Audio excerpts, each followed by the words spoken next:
I'm still trying to recover from Robin.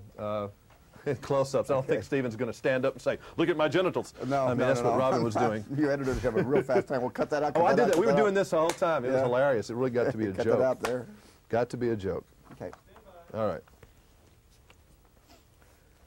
Well, Stephen, I've gotten the great book of movie directors here and wanted to read a couple of things from you that you may or may not remember saying. In 1982, I've been waiting for Hollywood to leave me alone and stop forcing me to make these $30 million movies so I can get around to making something I really want to make. Nearly $100 million movie. That's what you're for. Well, now they're trying to get me to make these $60 million movies. You know.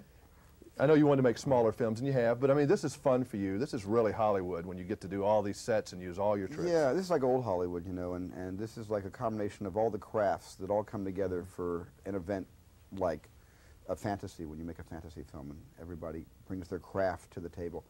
And that's fun for me. I mean, this is kind of like my water that I love swimming in. But I haven't swum in this water for a while because I've been, you know, completely wrapped up in whatever, you know, I happen to be feeling. That year I made Color Purple. I happened to really want to do that movie, and I wasn't trying to kick myself into an adult mode. I just really responded to the material.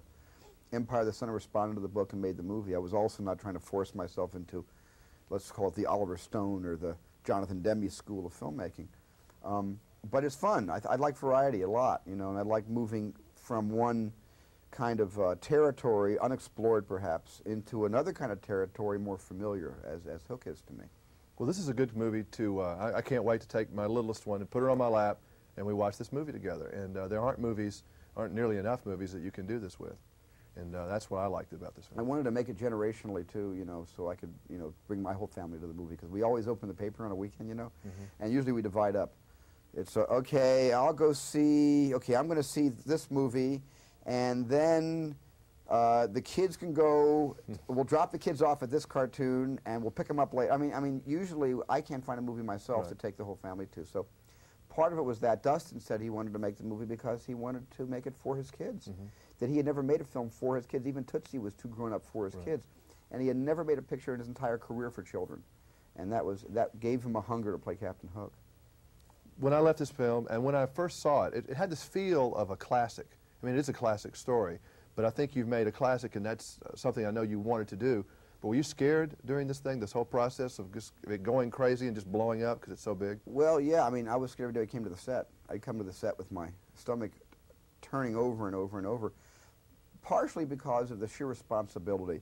I feel real responsible to the people who take chances on movies. You know, I don't pull in my own pocket, and I don't pay for these movies myself. They're paid for by the studios, like the banks. You know, in this case, TriStar and Sony paid for Hook. In the case of the Indiana Jones films, Paramount paid for them. I mean, different studios pay for different pictures, and I've always felt a real responsibility. So when somebody gives me more money than I've ever had to make a movie before, this is the most expensive film I've ever had my hands on. Not because that was the goal, but bringing Neverland to life happens to cost more money than bringing downtown Los Angeles to life. So it was just part of the ingredients to make a kind of layer cake like this. It just was rich in ingredients and high calories, and it cost a lot of money. That's what got me nervous. I didn't want to disappoint anybody. I didn't want to disappoint the audiences in tinkering with a renowned classic such as the original J.M. Barrie Peter Pan. And I didn't want to, you know, disappoint the studio. So I walk a fine line between my yearning to make films for audiences, and yet in a film like this with so much writing on it in terms of what it cost, my not wanting to let the backers down. So when Steven Spielberg's in a wad, what do you like? Well, I got no fingernails for one thing, which I don't often show on TV. Don't zoom in because I'm embarrassed by them. And when I'm in a wad, I chew on things. You know, I do what John Ford did a lot, and I learned this from him. He used to pull up his collar. Mine's buttoned down right now. And he used to chew on that. When that was done, he'd pull on a handkerchief. So I have all these nervous habits.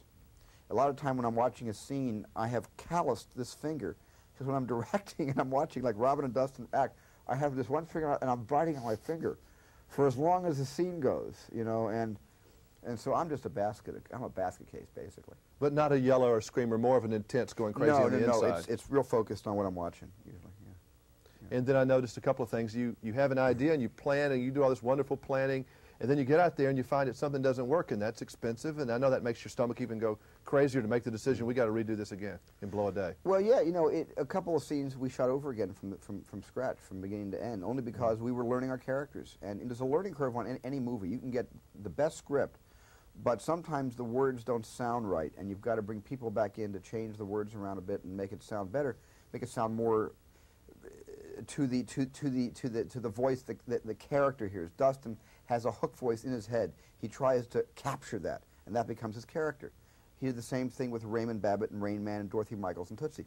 Robin's the same way. Robin has a little voice that's sort of, and I try to guide the actors in finding these voices.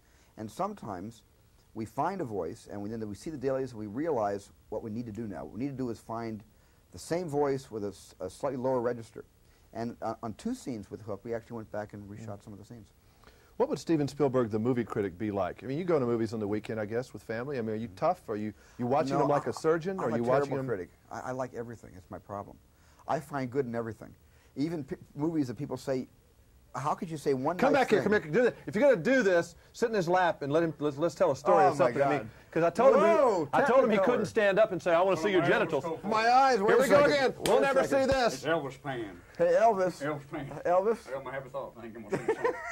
Thank you very much. I'm going to sing a song right now about some nutty buddies. And This is the other problem with making the movie. Talk about how hard it was laughing. yeah, we had to. The laughing hurt. The laughing hurt in the sides, in the throat. And in the back, in the mind. He is an editor's nightmare, though. I mean, editors see him and go, ah, you know, because he comes in, he shows up, you're cutting on him all the time, you can't cut on a half a phrase. Like, it's hard to get a 2-shot right now, right? I hope so. Damn it, I can't hold it. Damn it, Jim, the camera's too wide. Bones go wide. I'll be back. We love you. We've got gifts and things. Gifts. This is what happened. Every day on the He makes movie. me sweat, And too. I mean, I sweat when he's I don't mind around. if Robin hears this. When Robin was playing Peter Banning, when... You can He's hear talking this. about you. You can hear this. I gotta go. When Robin was playing Peter Banning, who's the guy with no imagination, uptight, you know, workaholic, you know, very focused on his work, very little peripheral vision toward his family. He was at his funniest between shots because he was the least comfortable playing that character. When he began to evolve into the Pan, then he was able to express it more through the character and less in between the shots. I thought it was really interesting about Robin. What is your relationship with your older movies, the ones that you've done in the past? I mean, you look at them like books on a shelf. Are they like your children? Do you have fond memories? You have some you regret? I mean, what is your relationship with them? Well, they're all kind of like family. You know, all the movies are like family because you spend so much time on each one of them. Some of them more than others. It doesn't mean anything. It doesn't mean that a film like E.T., where I didn't spend that much time on, you know, I had the idea for like 10 years in my head, but the movie I made very, very quickly. You know, it doesn't make the fondness any less. But I look at all movies as being, in a way, where I was during that year. You know, I can look at E.T. and I know where I was in 1981 and 82, and I can look at Empire of the Sun. I know exactly who I was in 1987. And what was going on in your life. What was going on in my life. And I think a lot of the movies that I choose to make are completely... I was in a very good place. I was very happy, and Hook is a result of how happy I was in my life. In my family, with my family. And I think Hook's a result of that. And I think a lot of the movies are basically litmus tests. All right, we're through, but I can't buy my Laserdisc until you get 1941 out. You told me. It's I know, it's coming, it's coming. You told me this during always, though. It's the not. biggest